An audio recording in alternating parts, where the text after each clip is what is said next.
Adobe Illustrator की series की इस क्लास में हम एक वाईफाई राउटर बनाना सीखेंगे। एक सिंपल आइकॉन है और इन आइकॉन्स को रिक्रिएट करने का मकसद ये है कि आप सिंपल शेप्स को किस तरह से इस्तेमाल करके किसी भी टाइप का आइकॉन या आर्टवर्क बना सकते हैं। तो मेरे पास ये एक सिंपल वाईफाई राउटर है जो मैंने फ्लैट आइकॉन से डाउनलोड किया है। इसको मैं यहाँ पर ले आता हूँ कैनवास के ऊपर और इसको मैं कर देता हूँ Ctrl+2 प्रेस कर देता हूँ तो ये यहाँ पर लॉक हो गया है। अगर मैं लेयर के ऊपर जाकर देखूँ, इसको मैं एक्सपेंड करूँ तो ये जो आइकॉन है इसके साथ आपको ये लॉक वाला ऑप्शन शो हो रहा होगा। इसको अगर मैं टॉगल करूँ, ऑन ऑफ करूँ तो ये मुझे यहाँ पर ये लॉक कर देगा। अगर मैं इसको ऑन करूँ, अगर इसको मैं हटा दूँ तो ये अनलॉक कर देगा इस लेयर को। तो इस लेयर को मैं लॉक करने के लिए Ctrl+2 प्रेस करूँगा तो ये इसको लॉक कर देगा। तो इसको हम रिक्रिएट करने के लिए पहले हम एक रेक्टेंगल टूल लेते हैं। आप इसको ये भी कर सकते हैं कि इसके ऊपर एज इट इज़ आप अपनी शेप्स को ड्रॉ करके बिल्कुल एग्जैक्ट उसी तरह से इसको बना सकते हैं। उसके लिए मैं इसकी प्रॉपर्टीज़ में जाकर इसकी ओपेसिटी को थोड़ा सा डाउन कर दूंगा। पहले इसकी लेयर को मुझे सेलेक्ट करना पड़ेगा, फिर इसकी प्रॉपर्टीज़ के अंदर जाकर इसकी वैल्यू को बिल्कुल कम कर दूंगा मैं। ये कुछ इस तरह से इसकी वैल्यू को कम कर सकते हैं। एक इसकी ओरिजिनल जो फाइल है ओपेसिटी के बगैर वो भी मैं यहाँ पर रख दूँगा और इसको मैं इसकी ओपेसिटी को थोड़ा सा कम कर दूँगा और इसकी जो ओपेसिटी डाउन वाली फ़ाइल है इसको मैं लॉक कर दूँगा ताकि इसके ऊपर अगर मैं शेप बनाऊँ उसको मैं ड्रैग करूँ तो वो फाइल पीछे वाली जो फाइल है वो इसके साथ सेलेक्ट ना हो, ख़राब ना हो। तो इसके लिए मैं यहाँ पर एक शेप ड्रा कर दूँगा कुछ इस तरह से और फिर उसके बाद सिलेक्शन टूल के ज़रिए से इसकी जो कॉर्नर्स हैं इसको मैं बढ़ा दूँगा और इसको बिल्कुल इसके साथ एडजस्ट कर दूँगा कुछ इस तरह से।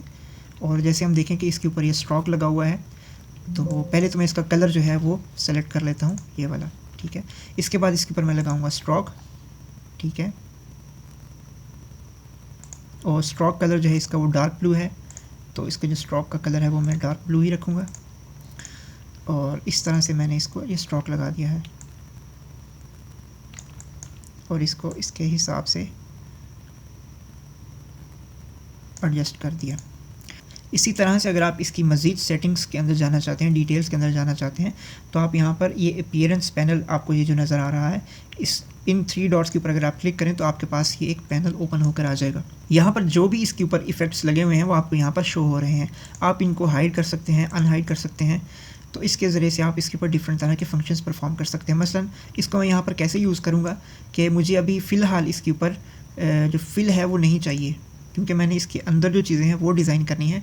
तो उसके लिए मैं इसको ऑफ़ कर दूंगा और फिर इसके ऊपर ये जो पीछे इसकी जो चीज़ें हैं वो डिज़ाइन कर लूँगा, फिर इसको दोबारा से इसको ऑन कर दूंगा। तो ये इस तरह से हम इसको मुख्तलिफ़ कामों के ऊपर, मुख्तलिफ़ मौक़े के ऊपर इसको इस्तेमाल कर सकते हैं। इन आइकॉन्स को बनाने के साथ साथ मैं इलस्ट्रेटर के अंदर जितनी भी डिटेल में चीज़ें हैं वो हम साथ साथ डिस्कस करते चले जाएंगे। तो इसको बनाने के लिए मैं एक और सर्कल लेता हूँ, एलिप्स टूल, और यहाँ से इसको कर देता हूँ ड्रॉ कुछ इस तरह से। इसका स्ट्रोक मैं थोड़ा सा बढ़ा दूंगा क्योंकि इसका जो फिल वाला एरिया वो बहुत कम है। और दोबारा से इसको मैं कर दूंगा डुप्लीकेट और इसी तरह से यहाँ पर एक मैं कर दूंगा रेक्टेंगल ड्रॉ विदाउट स्ट्रोक, इसको मैं कर दूंगा 0 और इसका कलर भी मैं कर लूँगा चेंज और इसके जो कॉर्नर्स हैं इनको कर दूंगा राउंड और फिर इनको कर दूंगा डुप्लीकेट।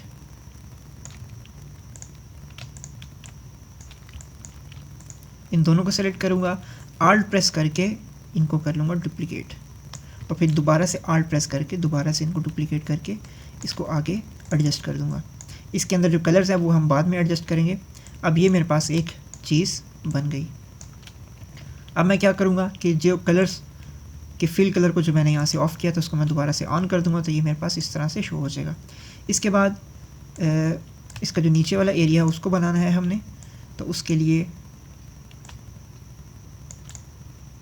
दोबारा से मैं एक रेक्टेंगल लूँगा और यहाँ से इसको एडजस्ट कर दूँगा और डायरेक्ट सिलेक्शन टूल लेकर नीचे वाले 2 पॉइंट्स को सेलेक्ट करके इसको कुछ इस तरह से कर्व कर दूँगा तो ये मेरे पास एक शेप बनकर आ गई। अब हमें ये इसका जो एंटीना है वो डिज़ाइन करना है तो उसके लिए सिंपल एक रेक्टेंगल टूल लूँगा। रेक्टेंगल टूल लेकर इसको मैं यहाँ से एडजस्ट कर दूँगा और यहाँ से जो इसके कर्व्स हैं उसको मैं कर दूँगा बेंड। और ये जो साइड वाले एरियाज़ हैं इनको बनाने के लिए मैं एक एलिप्स टूल डिज़ाइन करूँगा और इसका जो फिल कलर है उसको मैं नन कर दूँगा क्योंकि मुझे फिल कलर यहाँ पर नहीं चाहिए।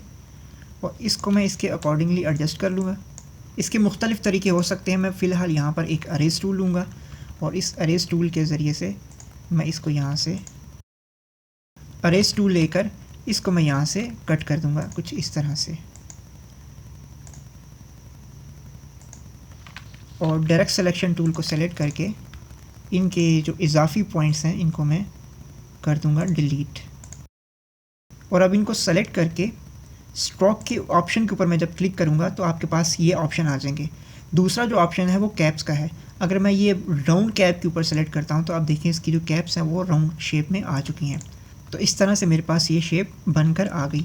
दूसरा तरीका बनाने का ये है, सिंपल और जल्दी में बनाने का तरीका ये है कि आप एक कर्वेचर टूल लें और यहाँ पर आप लाइन ड्रॉ करें स्ट्रेट, और दरमियान से आप इसको एक पॉइंट लगाकर इस तरह से आप इसको कर्व कर दें, और इसको एंड करने के लिए, ख़त्म करने के लिए एस्केप प्रेस करें तो ये कर्व आपके पास बनकर आ जाएगी। इसी तरह से आपने अगर एक और लाइन बनानी है तो आप एक पॉइंट ऊपर ड्रॉ करें, एक पॉइंट नीचे ड्रॉ करें और दरमियान में एक पॉइंट लगाकर इसको आप पीछे की तरफ एडजस्ट कर दें। अब आपके पास ये जो वाईफाई सिग्नल का आइकॉन है ये बन गया। अब आपने क्या करना है, इसको आपने सेलेक्ट करना है, इसको करना है कंट्रोल जी, तो ये तीनों फाइल एक ग्रुप बन गई हैं। इसको आप डुप्लिकेट करेंगे, डुप्लिकेट करके आप या तो रोटेट कर सकते हैं, और यहाँ पे दूसरा प्रोफेशनल तरीका यह है कि आप इसको सेलेक्ट करके राइट क्लिक करें, ट्रांसफॉर्म में जाएं, रिफ्लेक्ट पे क्लिक करें और आपको यहाँ पर ऑप्शन मिलेगा कि आपने रिफ्लेक्ट हॉरिजेंटल करना है या वर्टिकल करना है, तो आपको वर्टिकल इसको रिफ्लेक्ट करना है। उसके बाद यहाँ पर दो ऑप्शन है कि अगर आप ओके करेंगे तो जो एग्जिस्टिंग फाइल होगी सिर्फ उसी को ये रिफ्लेक्ट कर देगा, लेकिन मुझे इसका डुप्लिकेट चाहिए तो उसके लिए मैं यहाँ पर कॉपी पर क्लिक करूँगा तो ये इसकी एक कॉपी जनरेट कर देगा और इसने इसको रिफ्लेक्ट कर दिया है। इसके अलावा अगर आप यहाँ से एंगल को भी एडजस्ट करना चाहें तो वो भी आप खुद मैनुअल तरीके से कर सकते हैं। तो ये मेरे पास एक वाईफाई का आइकॉन बन के आ गया। तो अब हम इसकी कलर एडजस्टमेंट करेंगे। कलर एडजस्टमेंट के लिए सबसे पहले मैं इसको कर लूँगा एक्सपेंड। एक्सपेंड करने का मतलब ये है कि अभी इसके ऊपर लगा हुआ है स्ट्रोक, और स्ट्रोक के साथ इसके सॉलिड भी मौजूद है, सॉलिड कलर भी मौजूद है, फिल कलर भी मौजूद है। तो मैं यहाँ पर ये चाहता हूँ कि ये जो स्ट्रोक लगा हुआ है ये भी एज अ शेप यहाँ पर बनकर आ जाए। तो उसके लिए मैं इन सब को सेलेक्ट करूँगा और उसके बाद मैं जाऊँगा एक्सपेंड। एक्सपेंड के ऊपर क्लिक करूँगा तो आपसे ये पूछ रहा है कि किन चीज़ों को एक्सपेंड करना है, फिल को भी करना है और स्ट्रोक को भी करना है। तो इसको मैं कर दूँगा ओके। तो अब ये जो स्ट्रोक लगा हुआ था इसने इसको एज अ शेप भी बना दिया है। तो इसके ऊपर जो स्ट्रोक लगा हुआ था उसको इसने एज अ शेप बना दिया है। तो अब मैं आसानी के साथ इसका कलर चेंज कर सकता हूँ। इसको मैं करूँगा अनग्रुप। आप देखें ये मेरे पास एक अलग से शेप बन के आ गई है। इसको मैं ये कलर दे देता हूँ, सेम इसी तरह से इसको भी यही कलर देना है। इसी तरह से ये जो लाइंस हैं इनको भी यही कलर देना है। इनको मैं अनग्रुप कर रहा हूँ, इनको भी सेलेक्ट करके यही कलर देना है,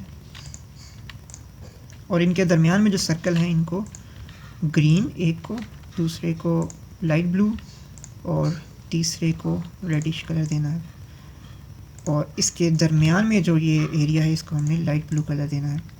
और इसी तरह से इसके दरमियान जो एरिया इसको भी अनग्रुप करूँगा और इसको भी same as it is colour वही दे दूँगा। और इसके जो स्ट्रोक कलर हैं इनको भी डार्क ब्लूइश या ब्लैकिश टाइप का कलर हमने देना है। तो ये आइकॉन आपके पास बनकर आ गया। अब थोड़ा सा फ़र्क इसमें आपको ये नज़र आ रहा है कि ये जो एरिया है ये थोड़ा सा ऊपर की तरफ मिला हुआ है। इसको मैं थोड़ा सा ऊपर एडजस्ट कर देता हूँ कुछ इस तरह से। इसके अलावा एक और चीज़ आप यहाँ पर देख रहे हैं कि इसके अंदर भी एक येलो कलर का शेड लगा हुआ है। उसको बनाने के लिए मैं इसको सेलेक्ट करूँगा, कंट्रोल सी करके अगर मैं वी करूँगा तो ये अलग से जाकर इसको पेस्ट करेगा, लेकिन मुझे अलग से पेस्ट नहीं करना, मुझे इसके ऊपर ही एक कॉपी बनानी है। तो उसके लिए मैं कंट्रोल सी करके कंट्रोल एफ़ करूँगा तो ये उसके ऊपर ही एक कॉपी बना देगा। इसके मुताबिक एडजस्ट कर दूंगा और इसको मैं कलर वही दे दूंगा, एक जो शेड है इसका। और इसको इसकी बैक साइड पर जब मैं लेके जाना चाहता हूँ तो उसके लिए मैं राइट क्लिक करूँगा, और राइट क्लिक करने के बाद आप अरेंज के ऊपर जाएँ तो यहाँ पर 4 ऑप्शन हैं, bring to front, bring forward, set backward, send to back. ये इसके यहाँ पर शॉर्टकट कीज़ भी मौजूद हैं। तो मैं इसकी बैक साइड पर लेकर जाना चाहता हूँ तो उसके लिए मैं कंट्रोल लेफ्ट ब्रैकेट को प्रेस करता जाऊँगा तो ये इसको इसके पीछे की तरफ लेकर जाता जाएगा। अगर मैं इसको कंट्रोल शिफ्ट लेफ्ट ब्रैकेट को प्रेस करूँगा तो ये इसको बिल्कुल इसकी बैक साइड पर ले जाएगा, लेकिन अगर मैं इसको कंट्रोल शिफ्ट राइट वाली ब्रैकेट को प्रेस करूँ तो ये बिल्कुल इसके ऊपर ले आएगा, यानी इन तमाम लेयर्स के ऊपर ले आएगा या तमाम लेयर्स के पीछे ले जाएगा। तो मुझे सिर्फ एक स्टेप पीछे जाना है तो उसके लिए मैं कंट्रोल लेफ़्ट या राइट ब्रैकेट प्रेस करूँगा। अगर मैंने आगे लेके जाना है तो राइट ब्रैकेट, अगर मैंने इसको बैक साइड पर इसके लेके जाना है तो कंट्रोल लेफ़्ट ब्रैकेट को प्रेस करूँगा तो मुझे 1-2 स्टेप ही पीछे जाना है, तो उसके लिए मैं कंट्रोल ब्रैकेट प्रेस करता जाऊँगा तो आपको ये इस इन लेयर्स के पीछे की तरफ लेकर जाता जाएगा। तो आप इसको यहाँ से इसको एडजस्ट कर सकते हैं।